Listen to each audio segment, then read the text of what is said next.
নমস্কার, আমি শান্তনু পাত্র। তোমরা এখন দেখছো অ্যাম্বিশন স্টাডি। আমাদের আজকের আলোচনা গণিত প্রকাশ দশম শ্রেণী অনুপাত ও সমানুপাত কোষে থেকে 5.2। আমরা এখানে তোমাদেরকে দেখাবো কোন দুটো অঙ্ক আজকে আমরা সলভ করব। দেখো, একের দাগের অঙ্ক আমরা সলভ করেছি, দুইয়ের দাগের আমরা টার্গেট রাখছি 1 এবং 2 এর অঙ্কটা।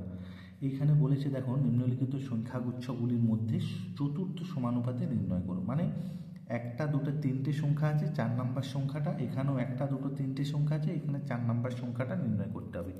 তোমাকে যেমন বলবে তুমি সেরকমভাবে এটা ধরতে হবে। তোমাকে আমাকে চতুর্থ সমানুপাতে নির্ণয় করতে বলেছে, তাহলে আমি এখানে লিখব যে মনে করি চতুর্থ সমানুপাতি এক্স। এরপর মজার জিনিস দেখো, যেহেতু চতুর্থ এইখানে তুমি মনে মনে করে নাও এক্স, তাহলে সুতরাং বইয়ে দেখবে তোমাদের একটা উদাহরণ দেওয়া আছে, আমি ওই রকমভাবে করার চেষ্টা করছি।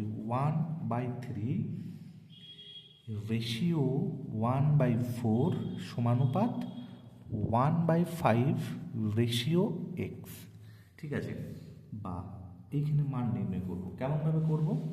রেশিও থাকলে আমরা বলেছিলাম ডিভাইড হবে 1/3, এইটা লম্বা করব 1/4। এইখানে ঠিক এটা সোজা সোজা সমানটা হবে, এবং এটা সোজা সোজা আরেকটা দাড়ি টেনে দিলাম এইরকমভাবে। এইখানে একটু শর্ট করা যাবে মেথডটা। 1/3 আছে, তাহলে 1/4টা হয়ে যাবে 4/1। এইখানে কিছু নেই, মানে মনে করো যে নিচে 1 আছে, তাহলে 1/5 আছে, এটা হয়ে যাবে 1/x। ঠিক আছে, এরপর দেখো, তাহলে এইটা আলটিমেটলি আমাদের হচ্ছে 4/3, আর এইটা আমাদের হচ্ছে 1/5x।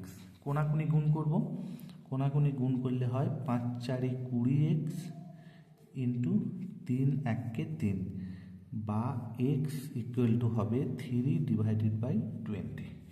তাহলে আমাকে নির্ণয় করতে বলা হয়েছিল যে চতুর্থ সমানুপাতি কত। অতএব নির্ণেয় চতুর্থ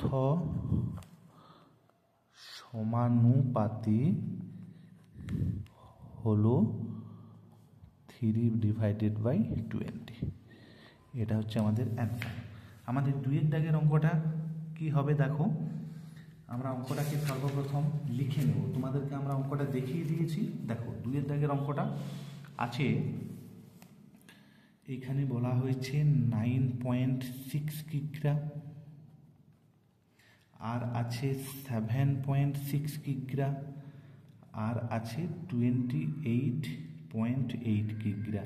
চতুর্থ সমানুপাতি মানে এইখানে সংখ্যাটাকে আমাকে ধরতে হবে। তাহলে আমি সর্বপ্রথম করব, ধরে নেব এটাকে। ধরি চতুর্থ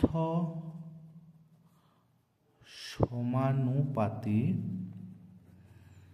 এক্স। কিগ্রাটাকে আমি এখন আর লিখবো না, রেশিওর ক্ষেত্রে আর লিখবো না। তাহলে এইখানে তুমি মনে করো যে এক্সটা আছে, তাহলে 9.6 রেশিও 7.6 আমি এখানে লিখবো। সুতরাং 9.6 রেশিও 7.6 সমানুপাত 28.8 রেশিও এক্স।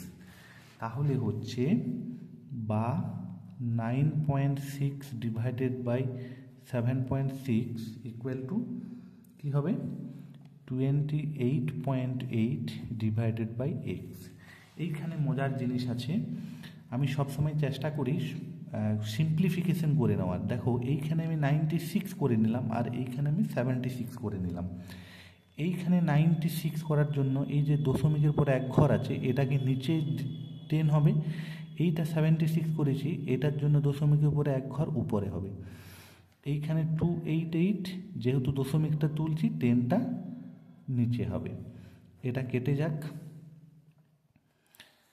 এই 10টাকে কিন্তু আমি কাজে লাগাবো না এখন, 10 যেমন আছে তেমনি থাকবে।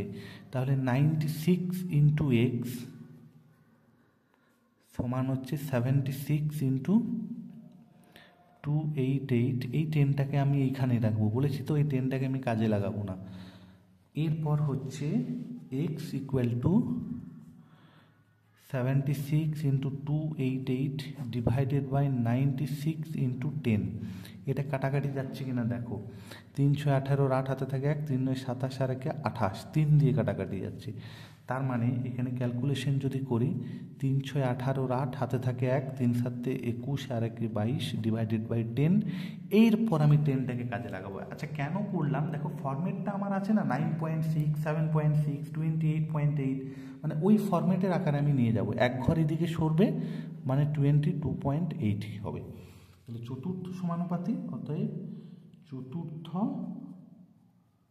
সমানুপাতে 22.8 কিগ্রা, এটা হবে আমাদের অ্যান্সার।